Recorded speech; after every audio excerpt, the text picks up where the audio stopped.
You know, I really thought Multiversus was going to be a half-baked cash grab Smash Bros. Ripoff, but as it turns out, I love this game. Goofy, but entertaining as hell. Hi, my name is Fallout. Today I'm going to be going over 13 tips and tricks to help you immediately improve in Multiversus. Some of these might have occurred to you already, others maybe not. Feel free to jump to a different chapter if you feel like you've already got a pretty good handle on whatever topic I'm talking about. I promise you won't hurt my feelings. Well, I mean, you might. Okay, tip number 1. Even before firing up your first match, adjust your controls and your interface. Just because the game has default settings doesn't mean you have to use them. I swapped my controls immediately from default to legacy because it felt closer to Smash Bros for me, and that's what I like. The game has a really interactive lab mode, so you can play around in there and see what control schematic works best for you. Go ahead and do whatever you like, but I'd really recommend turning vibration off. I find that it kinda F's up my rhythm and concentration when playing. I don't need to feel my hands vibrating every time Harley Quinn swings a hammer into my taint. Figuring out whatever to do with your right stick is also going to be a big decision if you play on controller, and you can do whatever feels right. For me though, I like right stick to be on attack. That way, rather than input an attack with a button press and my left stick at the same time, I can throw out an aerial strike with right stick only. Aerial combat in Multiversus is hella encouraged, so I prefer to be able to attack in the air with my right stick as to not interfere with my in-game directional influence like fast falling and stuff like that. Using my right stick, it's easier to do things like short hop into a falling up air, great for starting off combos. It is still possible to do things like that with using just the left thumbstick, but remember that also controls how quickly you fall, so you might find it harder to do with the left stick alone. Which brings me to tip number 2. Don't skip the advanced tutorials in the game. If you're like me, when I first fired the game up, didn't even care. I've been playing Smash Bros since some of you were just an itch in your daddy's Levi's, so I figured I had a pretty good handle on the game. But there's actually a lot of good info in the advanced tutorial. I knew about fast falling, I knew about knockback influence, but some things I didn't know, which are specific only to Multiversus. Things like dodge jump, for example, might not seem like a lot, but with some characters like Jake who often want to get good airtime before firing off a down special, yeah, dodge jumping is really good to know. You also got dodge attacking. There's a bunch of neat stuff in those advanced tutorials. Don't assume you know everything about the game, even if you are a grizzled Smash vet. Do the tutorials. Okay, tip number 3. Some attacks you can cancel. A lot of characters have chargeable attacks. As a way of mind gaming people, remember that a lot of charge up attacks in the game can be canceled mid-charge by hitting the dodge button. For example, here I am on Bugs. I charged his grounded up attack and then dodged to cancel. You can cancel attacks and pair them with other things like a dodge attack. Here, you can fake charging up a hit from too far away and throw your opponent off, then cancel into a rolling dodge attack. Fun stuff. Tip number 4. Learn everyone's weight. Characters in Multiversus all have different hidden weight values that the game doesn't show you, but you can feel those values in-game. Here's an example. Superman is a character with a really heavy weight value. Standing in the lab with his damage number at 100, I do a fully charged up attack with Bugs, but it's not strong enough to KO them off the top of the map. Now, same scenario, but against Arya Stark, who has a much lighter in-game weight value. Like before, fully charged grounded up attack, and bam, easy KO off the top of the map. Because the game doesn't tell you the weight values per character, some people in the community have been working to figure it out on their own. Here's a chart from Reddit user Kaninapo. Now, you don't have to memorize each of these values to be good at the game, but keep in mind as a vague rule of thumb. If you decide you want to be a Harley Quinn main, just keep in mind that you're light AF and will get knocked further than most other characters on the roster. On that note, tip number 5, know your role. Each character in Multiversus has a role, which gives you an idea of what they're good at, but also where they might be lacking. You got 5 roles in the game right now: Bruiser, Assassin, Tank, Support, and Mage, as indicated by the symbol in the top right corner of the character screen.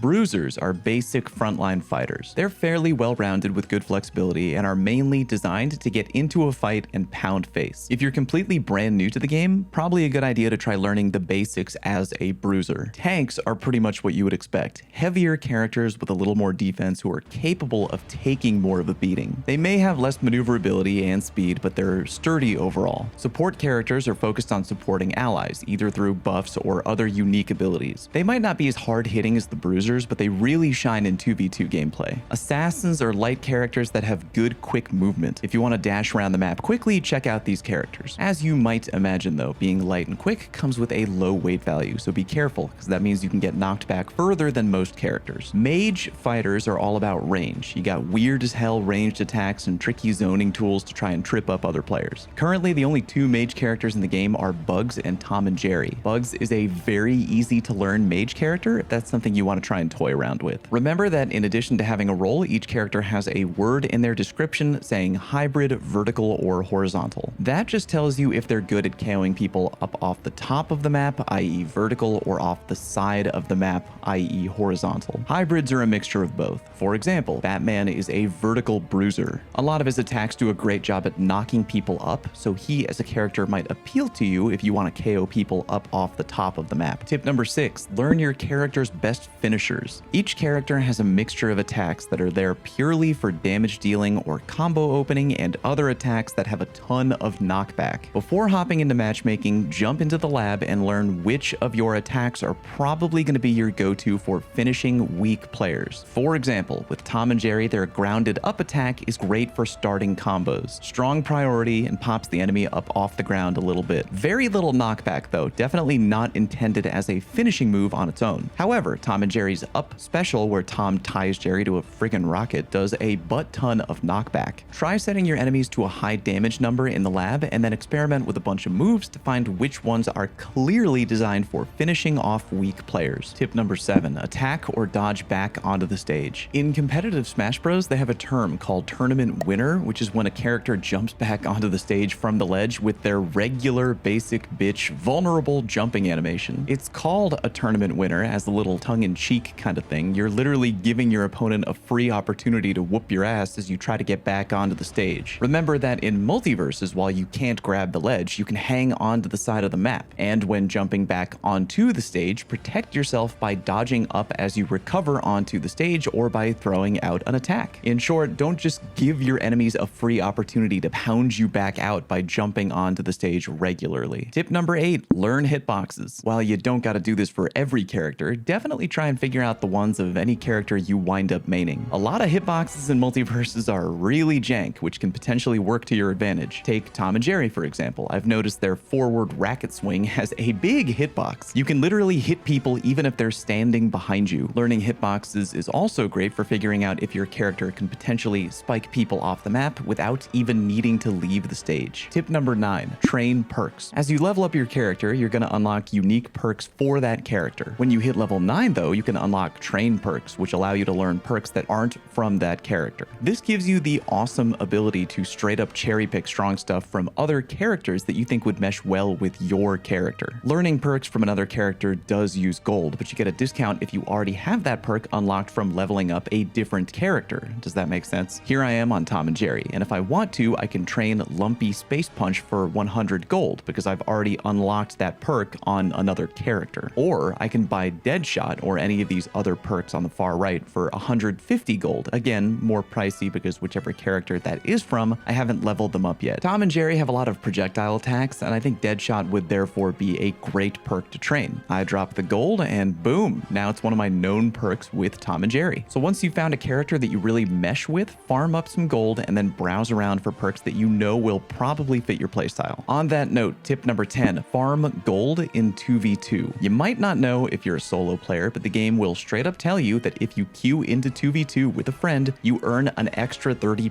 XP and gold. I think it's important to learn how to play in 1v1 and in 2v2, but yeah, if you want to farm gold, and I definitely do to train a lot of perks, I'm gonna do my farming in 2v2 with a homie. Tip number 11, no status effects. There are a butt ton of status effects in Multiversus, and learning what each and every one of them does is key to you playing better and mastering the game overall. Because there are so many status effects in the game, reading them all out loud would take up a lot of your time, so I'm going to drop a link in the video description below that outlines each and every status effect in the game. Might take a while for all of that to sink in, but you'll be a better player the more you get an idea of what each of them does. Next time you see Velma with a huge dome, you'll know it's not just some funny visual effect. She's actually giving a cooldown reduction to her and her ally. And that's just one example. Learn status effects and use them to your advantage. Tip number 12, always rematch. I know, it can feel really demoralizing getting your cheeks clapped by someone way above your pay grade. it. We've all been there. But if you really, really want to get better and improve, you will take that rematch each and every time. Iron sharpens iron, and by that I mean you're not going to get better at the game by playing no-thumb children who don't even offer you a challenge. Sure, it can be fun, but you're going to get improvements by taking tough matches against good opponents. You're going to learn new tricks, new strategies just by watching them play and watching them move. No matter how hard of an L I take sometimes, I always rematch. And furthermore, if you don't take the rematch, you kind of look like a bitch. And finally, tip number 13, watch guides online and watch streamers, particularly those who are clapping a lot of people online. If you're a Velma main, for example, it would probably do you a lot of good to pop open ye old Twitch directory and find someone to watch who really knows how to pound face with Velma, or any character, doesn't matter. Watch what they do, how they move, how they play, how they open combos, how they finish people, etc, etc, etc. Coincidentally, by the way, I happen to stream on Twitch.